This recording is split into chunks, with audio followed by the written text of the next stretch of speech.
உண்மைன்னு சொல்றேன், என்ன நம்புங்க. ஆமா, யாரு இப்போ என்கிட்ட கடிகாரம் வாங்கினது உண்மைதானே? உண்மைதான்.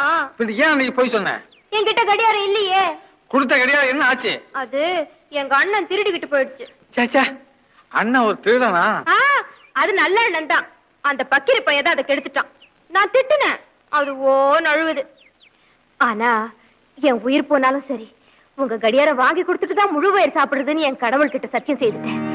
அன்னையில இருந்து ராப்பகலா உழைச்சேன், கிடைச்ச வேலையெல்லாம் செய்தேன், பைசா பைசாவா சேர்த்து வச்சேன். எப்படியோ இன்னைக்குதான் கடவுள் கண் தந்துட்டாரு. இத பாருங்கய்யா, 1 2 200 ரூபாய் சேர்த்து வச்சிருக்கேன், வாங்கிக்கங்கய்யா.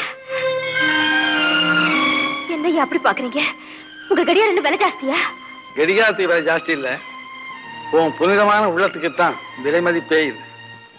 ஒரு சின்ன பொய்க்காக எவ்வளவு உழைச்சிருக்க, ஒரு நியாயத்துக்காக